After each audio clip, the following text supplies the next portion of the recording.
With the release of Stage 2 Prime weapons this week, very little changes have been made to their overall impact. However, in this most recent patch, Square Enix also stated that you will need a Prime weapon that does damage in order to progress in next month's story missions, which specifically means that the shield and instrument are not a priority for most players. However, the shield is secretly very strong. In this video, I'm going to fill you in on the current state of shields in the game and tell you what makes this one so different. But first, menu on over to the like button, and don't forget to subscribe to this channel for more Final Fantasy XI content.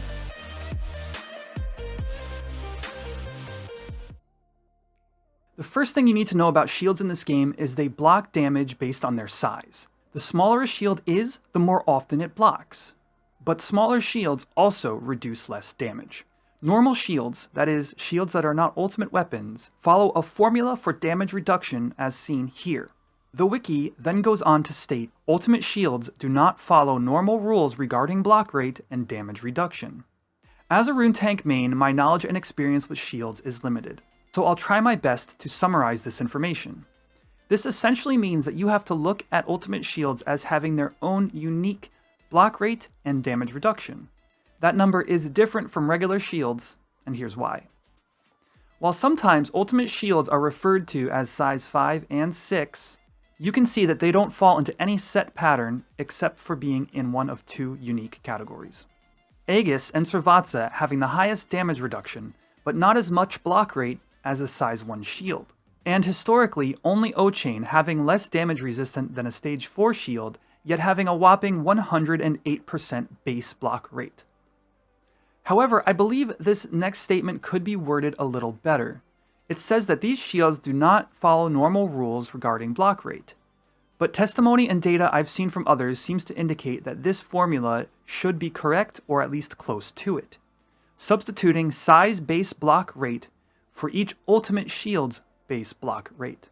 Regardless of my interpretation of this information, it is accurate to say shield skill is highly important to overall observable block rate, especially on higher level mobs which have higher attacker combat skill.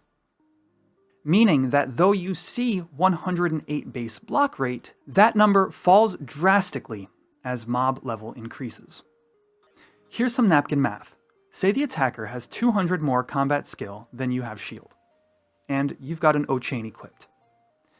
That's 108 base block rate, plus what is a negative skill difference of minus 200 multiplied by 0.2325, or 108 minus 46.5, or 61.5% block rate. Now we get to the interesting part, why this matters. The ultimate shields in this game have generally fallen into one of two use cases, and the two we're going to look at first are Aegis and O-Chain. Aegis, the quintessential original ultimate shield. Hailing from the line of original relic weapons, it will always be the king of reducing incoming magical damage. Obtained simply by spending 20 to 30 million gil and waiting through a couple of small wait periods, most paladins will get this shield early on. This shield allows you to hit a combined 87.5 damage reduction to magical damage and is the only equipable way to do so. O-Chain is the Empyrean shield from Final Fantasy XI's Abyssia era and has long been the undisputed king of reducing physical damage. This is due to its naturally high base block rate, allowing you to block most attacks. Obtained by fighting chains of notorious monsters and spending upwards of 70 million gil on heavy metal plates, it is no small investment to make. At first glance you may say, wow, this thing also restores MP. Well, not in the way you'd expect, because this conversion is calculated after all damage reduction has taken place. So while this number is non-zero, it's not as busted as it seems at first glance. Importantly, this base block rate was uncontested for quite some time, but two things happened that pushed it further from the spotlight. Which brings us to our next shield, which is the Aeonic shield known as Srivatsa. Obtained by defeating all the notorious monsters added with Rhapsodies of Vana'diel, this shield was largely ignored for the O-Chain. However, with the release of Odyssey, this shield has seen a resurgence. First came segment farming. Due to the large amount of mobs pulled at once, this shield had two things in its favor. Because blocking can only happen when a mob is specifically in front of you, the additional physical defense and 5% chance to negate damage are effective when you're surrounded. In situations where you're being hit from all sides, blocking isn't the biggest factor in terms of your overall damage reduction. The next change came in the form of Odyssey bosses and master levels. As players gained master levels and higher shield skill, they started to notice something on these bosses. As mob level increased, the mere fact that Sravata was an eye-level shield with 129 skill made it so they were starting to close the gap between this shield and O'Chain in terms of block rate. Also, the annuls damage portion of this shield could prevent some of the AoE damage caused by fetters in this fight. Not to mention the additional enmity plus on the shield, it was suddenly starting to find more use. As the current endgame content began favoring more skill, the final nail in the coffin was a change to the spell Reprisal.